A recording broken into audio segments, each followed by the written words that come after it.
I'm Tara Rodriguez, Director of the Division of School and Program Improvement. I'm Jennifer Aiken. I'm the Title I Part A Branch Manager.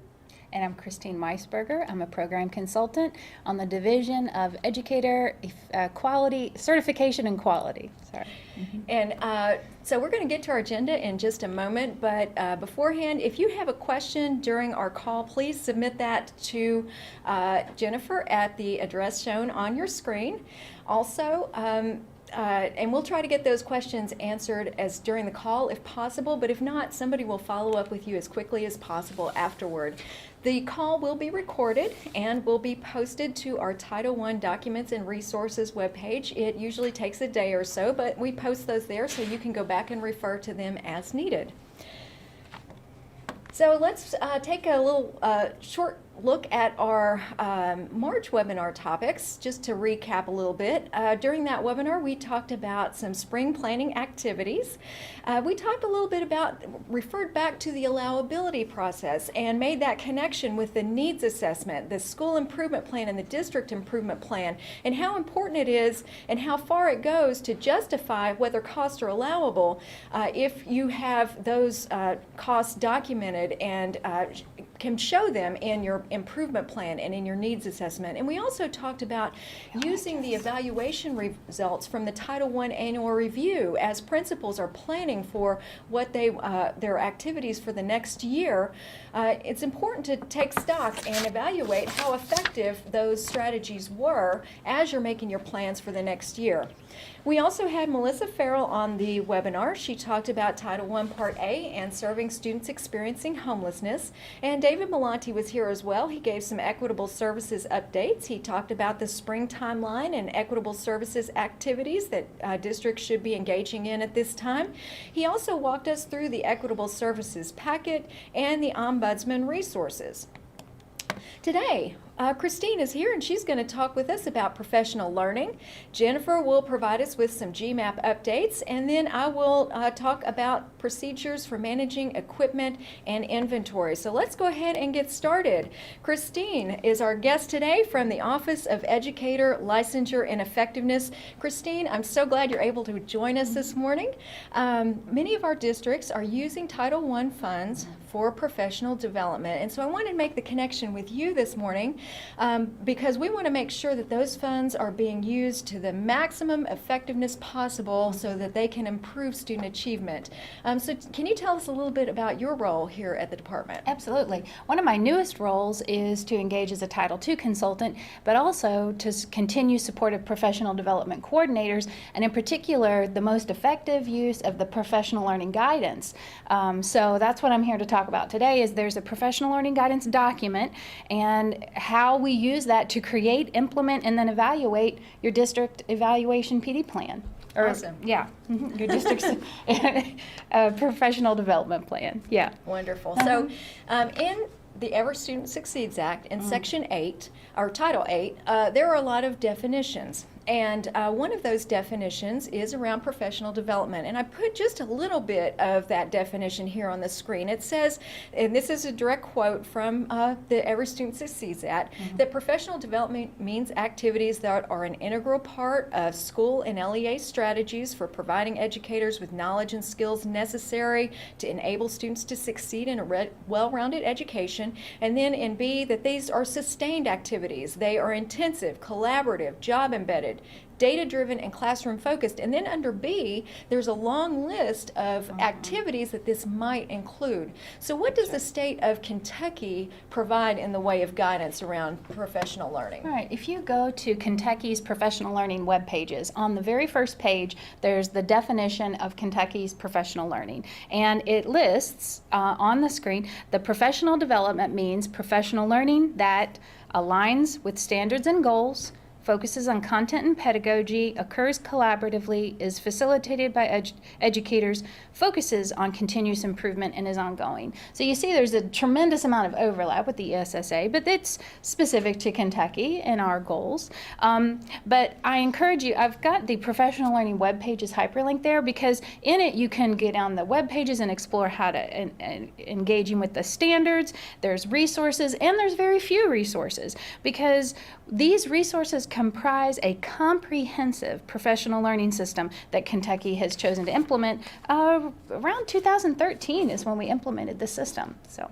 Is there a particular guidance document that would be helpful to our districts as they are looking to allocate some funds toward professional learning? Absolutely. As part of the professional learning guidance, it is a chapter out of the model curriculum framework.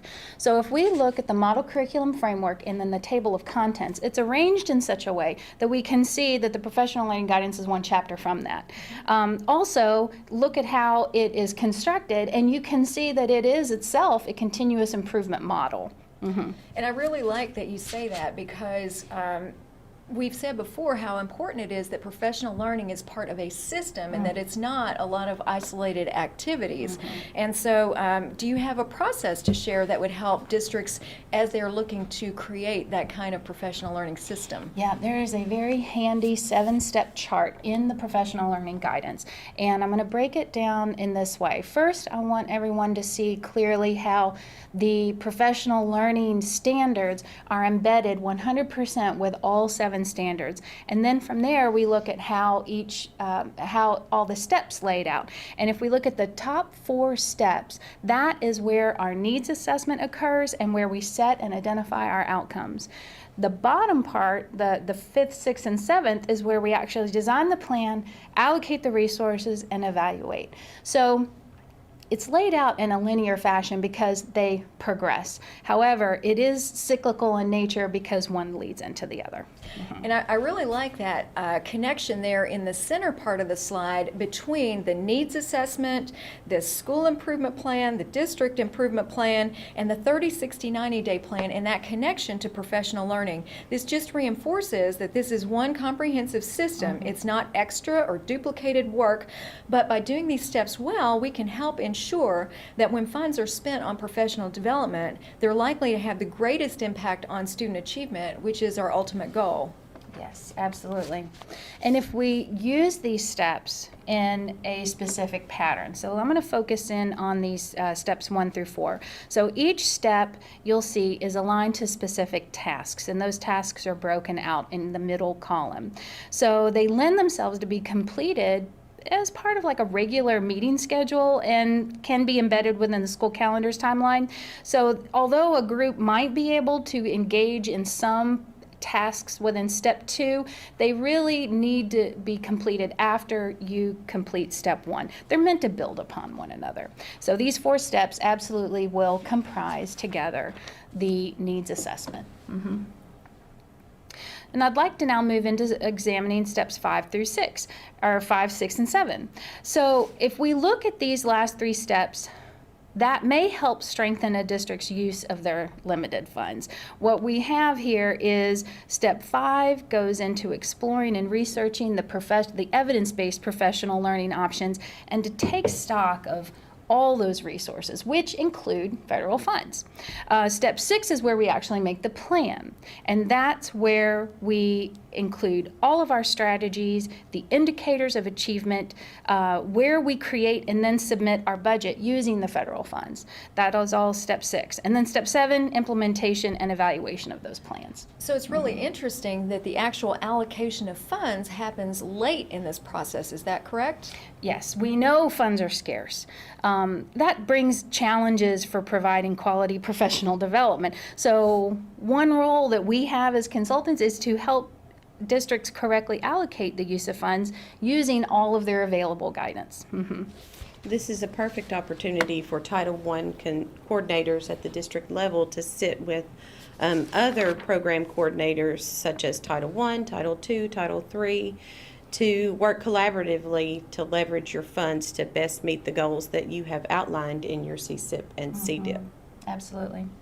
So when, in my experience in supporting PD plans, I really see step 7 as causing the most difficulty for districts. As we know, all federal programs require proof that a program is being evaluated in a way that assesses progress and results. And so evaluation of the plan and I say this because it's the entire plan occurs, and then we can apply those findings to each federal program. That helps you determine if you're allocating your funds as strategically as you can, and in turn helps you inform the next needs assessment. So these steps, all 7 together, promote the practice that the needs assessment and evaluation inform other required processes in the implementation of the overall plan. Very well said, and I like that connection because without the evaluation component and using the results to make changes and adjustments, you don't get continuous improvement. So the evaluation in step 7 is critical. And you know, there's not a single approved way that you must engage in evaluation, but there are evidence-based processes that you can and should adopt. So Kentucky has developed 2 in particular, 2 examples that districts may choose to use in evaluation. One is the Guide for Evaluating the Impact of Professional Learning. Basically, it's a distillation of Thomas Guskey's work, evaluating professional development. It is an off-the-shelf product that PDCs can use to begin implementing a plan to evaluate PD. And the other is the appendix of the Professional Learning Guidance that shows a detailed example of Step 7. What that does is adapted through Learning Forward, it allows us to see how an implementation plan may even look as an example. Okay, so this is a KDE developed guide. Yes, it is. With heavy influences from Guskey Right. and Learning Forward. Yes. Okay. Well, Christine, thank you so much for coming and sharing this with us. I'm really glad you were able to help make this connection between professional learning, which is so important, and Title I funds. And just to let you know, we've linked this guidance and your professional learning webpage to our Title I Documents and Resources webpage, and we also plan to feature them in our May newsletter as well. So thank you. Thanks for having me. As we have just discussed, this is an excellent example of the requirements in questions 1 and 2 of the Title I application in GMAP, that we ask how these programs, how you work with other programs to ensure your needs are met with other stakeholders.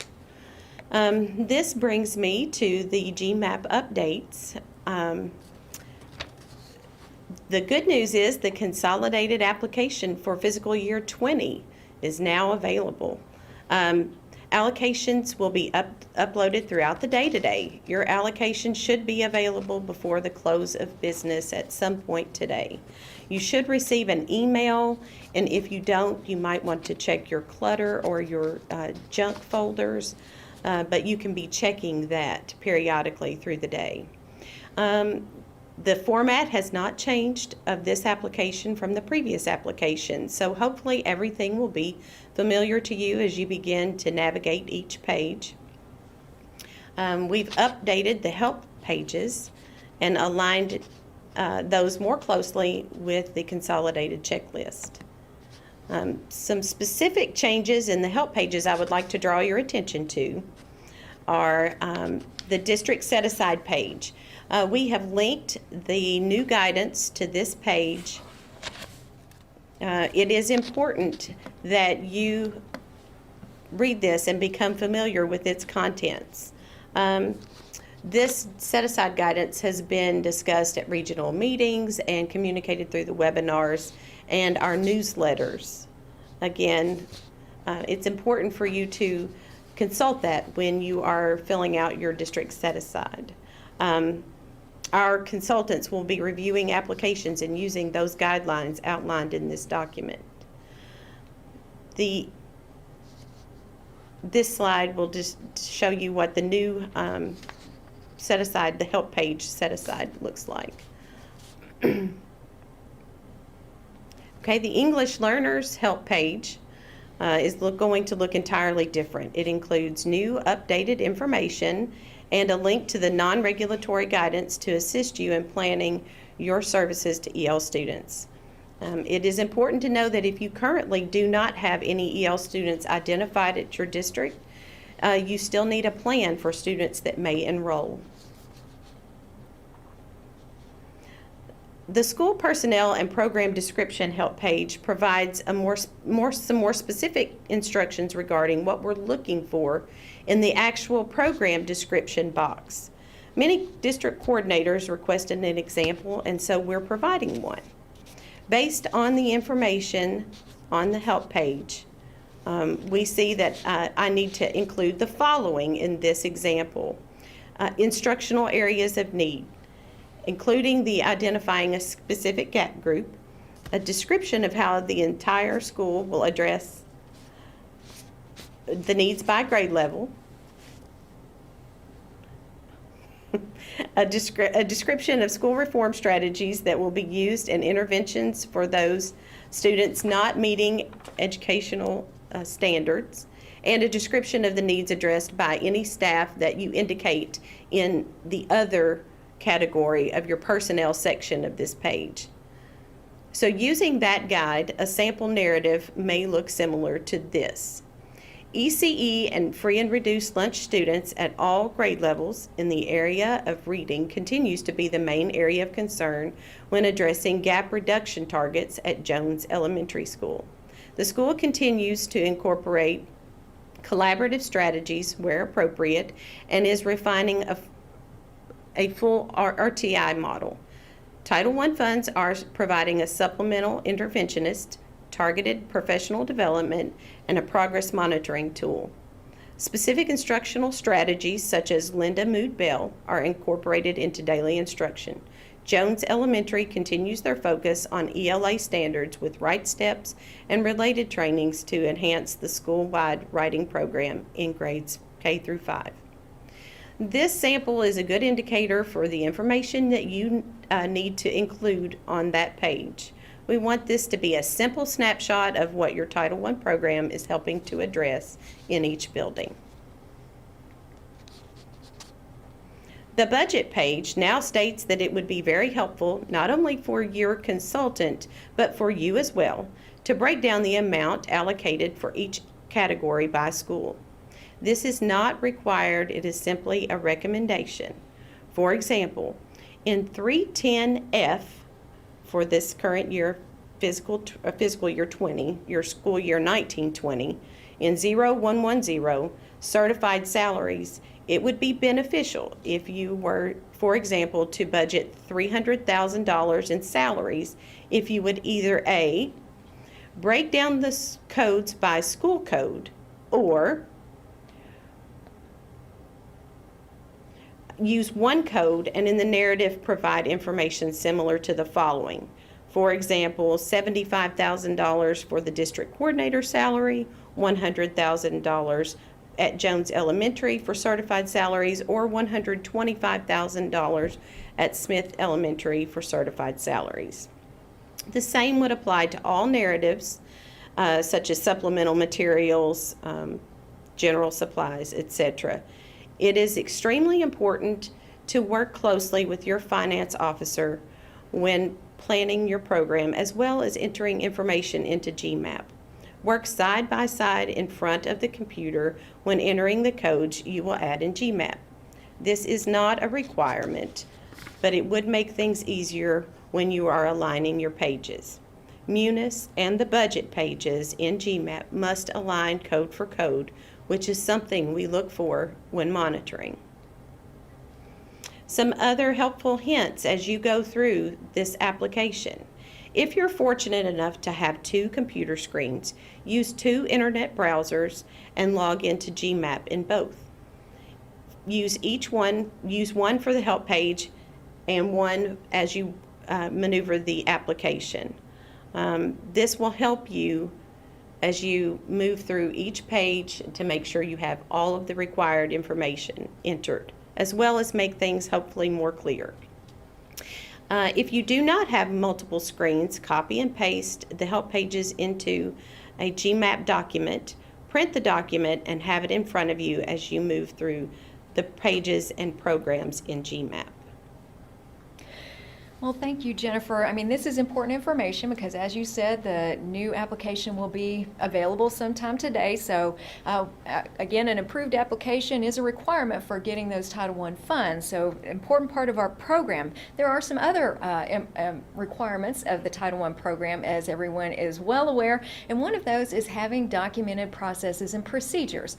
In our February webinar, we talked about some of those. Specifically, we looked at the allowability process. And here are some of the others that are required. And you can see the Code of Federal Regulations citation out to the side. Now, there is a book that you can get that puts all the Code of Federal Regulations together, at least the ones that apply to education and some of the others that apply to all grants. You can also just copy and paste any of these, put them into an internet search engine, and go and read those for yourself. So again, we looked at allowability processes, procedures, and it's important to have these written, okay? It's important for them to be written, as we've said before, and also that everybody's following them.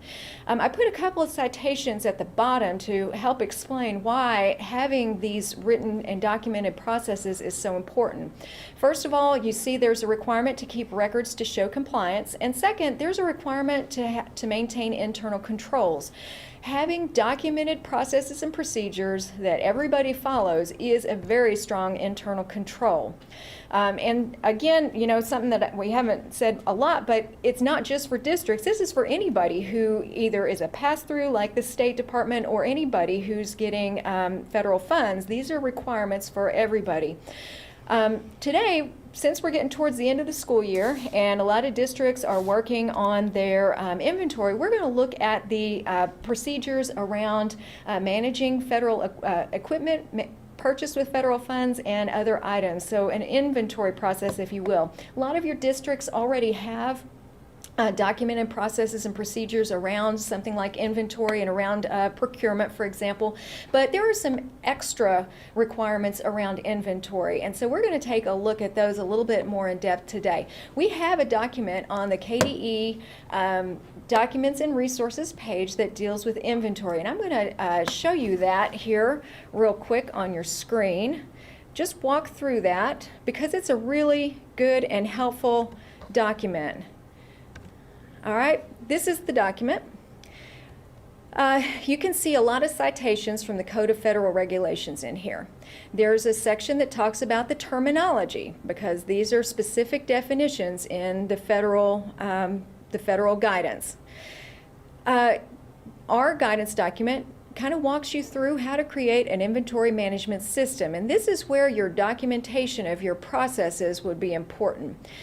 This section right here shows what needs to be in your inventory, and it's very specific, and it's straight from the Code of Federal Regulations. If you go and look, you'll see this exact information in there. Next, you see a little snippet here. This part right here shows what a line out of the inventory document might look like. Again, these are your items purchased with federal funds. This is also something that we monitor for, so it'll be important to have this information available and documented.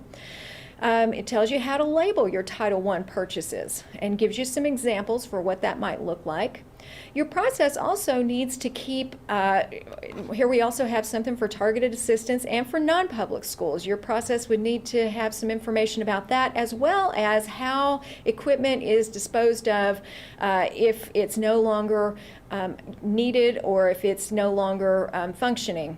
So these are the kinds of things that you need to have in your written processes and procedures, and that you need to be following. So as I said before, having documented processes and procedures is a very strong internal control. And it does several things. First of all, it makes sure that everybody's on the same page so that everybody understands what to do. It's very clear and very transparent about the process to follow. And everybody understands it, or they should, even new people. So it's very helpful when you have a new person coming in that they know what to do. It also provides accountability. There should be a point person who's responsible for each step in that process. So let's go back and look at our slides again. Okay. I want to, so I think that's all I have on the inventory. Remember, if you have any questions, be sure to send those in. And Jennifer, just send them to Jennifer, and we will take those during the call. I have some reminders as well, in addition to the reminders about inventory that you'll want to be taking a look at. Please, as Jennifer mentioned earlier, examine your expenditures in Munis against GMAP. Those need to be aligned periodically. You should have a process in your district. We don't say how often that needs to occur, but whatever your process is, make sure you're doing that. Also, be sure to spend your funds down. Those funds need to be spent on the current year students. So if districts will spend those funds throughout the year, we can make sure that students are benefiting from those throughout the year. Another just a kind of a reminder is it's always good to review your grant award, which is located on KDE's federal grants page. And I'm going to show you that real quick, just in case somebody is brand new and isn't familiar with that. Let me pull that up real quick. All right, so this is your grant award notification. And as you can see, all of the districts are on this one same document. If you scroll down, you'll get to yours. They're all in here. There's some real important information in here, and it kind of connects to my previous comment. So one thing that's on here that people need is there is a Munis project number. That's an important thing. Your finance officer needs to know that. There's a federal ID number, an award number. That's this number right here. Your award amount is an important piece of information, okay? And it also tells you the period of the award. When were the funds available, assuming you had an approved application, when the funds were available and when the grant award ends. And then here in the yellow highlight are some special instructions that talk about the deadline for the federal final federal cash request, when the funds must be spent or encumbered, and then some information about carryover. So this is a document you really need to make sure that you keep close at hand and refer to. And it goes back to what I was talking about a minute ago about spending your funds down in a timely manner. So if you know when your funds are going to end, you can kind of be spending along and not have to wait there till the end. That's another important internal control is to have a process in place to spend those funds in a timely manner. Next reminder, just be sure that as you're working on your GMAP application that your stakeholders have input on this, on your plan and your proposed use of your funds, including the set aside. It would be good to keep documentation of this meeting or meetings, as well as far as who was there, what was discussed, etc. There's a lot of information about who should be included in this stakeholder consultation in the ESSA section that is referenced on the slide. If you are still uncomfortable with GMAP or Title I Part A in general, we would like to extend a special invitation for you to come and meet one-on-one with your consultant for individualized assistance. If you are willing to travel to KDE, we are happy to work out a time to sit with you. You can invite your finance officer as well. We can answer questions here in Frankfort. If you're unable to travel, we can offer a Skype call as well. If you would like to email me, Jennifer Aiken, if you're interested, I'll make sure that your consultant speaks with you and coordinates that visit. Also, the GMAP training videos, the 5-part series, have been updated for fiscal year 20. Those are located, there's a link to those on our resources and documents page. And just looking ahead till next month's webinar, it will be another Monday webinar on May 20th at 10 a.m. And our guest will be Jessica Sanderson. She is an English learner, Title III consultant. Jennifer, have we gotten any questions? There are no questions. All right. Well, if you think of any questions, be sure to email us. And here are a couple of resources that have to do with professional learning. And then finally, here's our contact information where we can be reached if you do have any questions. And also, don't forget your Title I consultant is your first point of contact for questions as well. Thank you so much for joining us. It has been a real pleasure to speak with you this morning, and hope to see you next month.